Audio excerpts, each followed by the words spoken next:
it's time to talk about the universe and use video games for it. Here we go.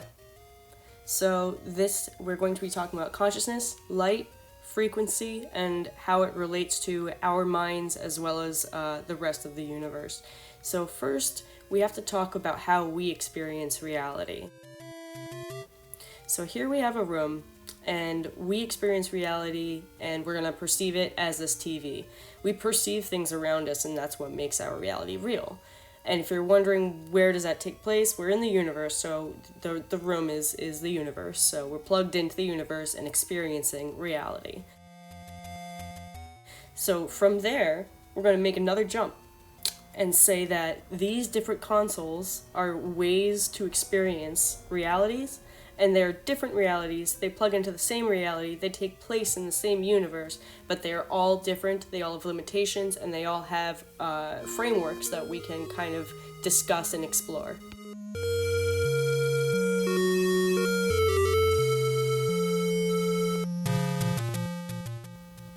So as most people are aware, our tablets, our screens, our TVs are made of pixels, and those pixels deliver a certain light depending on the frequency or the information being brought to that screen.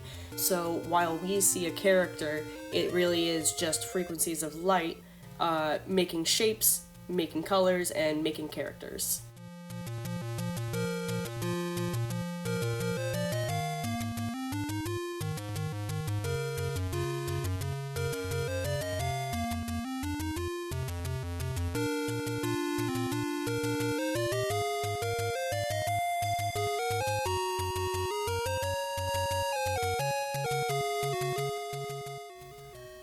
What's weird is we kind of follow the same principles. We're made of tissues, which are made of molecules, which are made of proteins and acids and atoms and subatomic particles, and vibrating light waves that make up matter. It's pretty wild.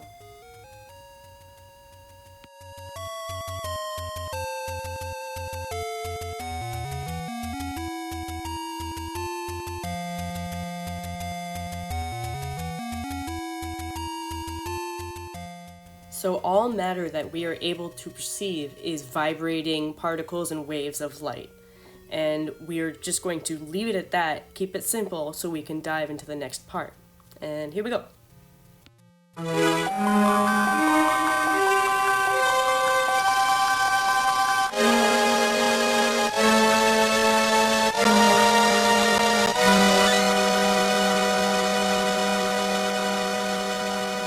So here we are back in the universe, back in the living room, and I need to plug in some consoles so that we can experience reality with different frameworks.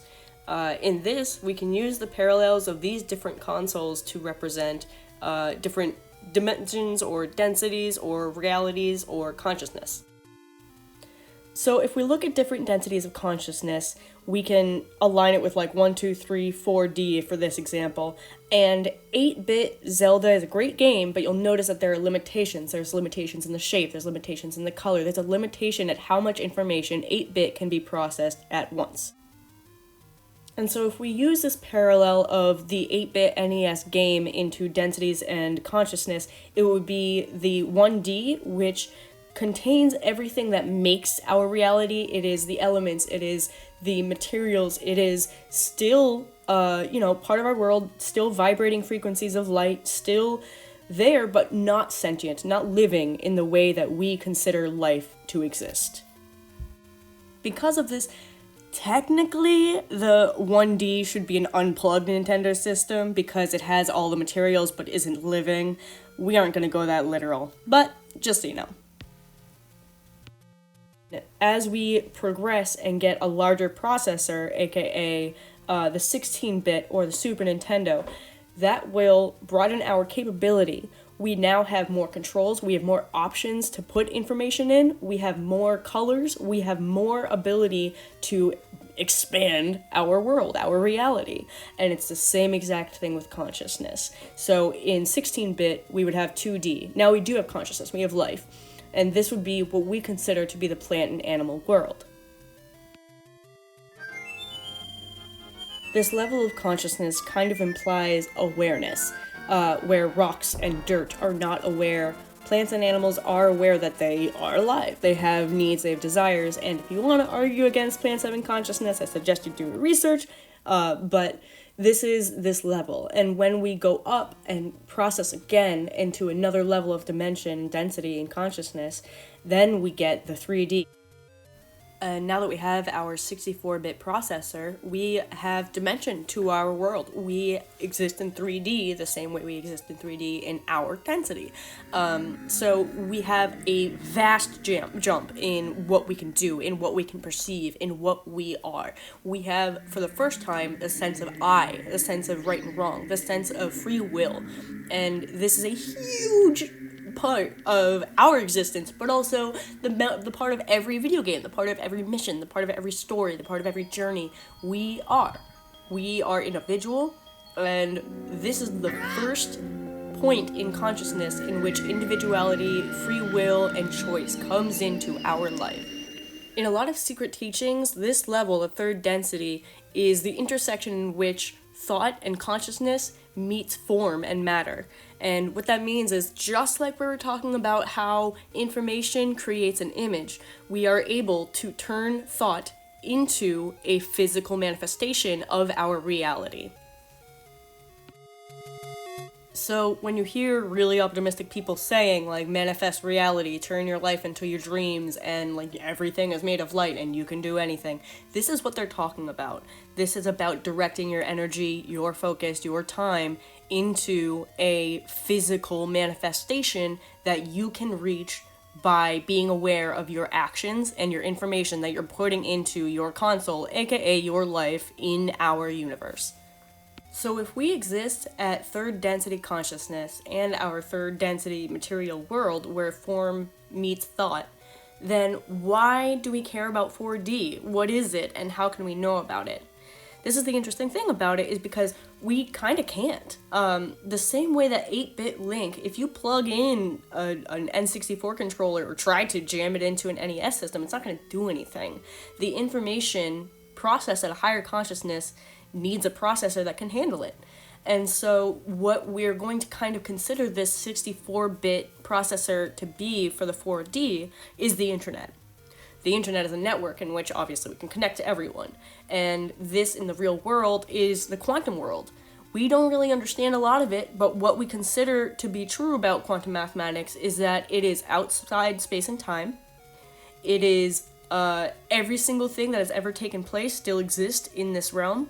And there are signs that humans can sort of interact with it. And while we may not be able to comprehend everything that we witness from 4D, we are able to perceive it. And that is incredibly important for our expansion, our growth, and our personal experience. So if you're able to wrap your mind around the concept of things being outside space and time, actually a video game is a great example because it is outside space and time. If you turn off a console, that universe still exists. Link isn't gonna disappear or age when you're gone. He is outside space and time. So in that same concept, if we move it to more living terms, if we consider memories, if we consider events, if we consider people's lives to be written information, aka spoken word or written word or anything, if there is information that builds a life, builds an event, builds an experience, then that will always exist in the quantum world beyond space and time. And the implications of that are insane.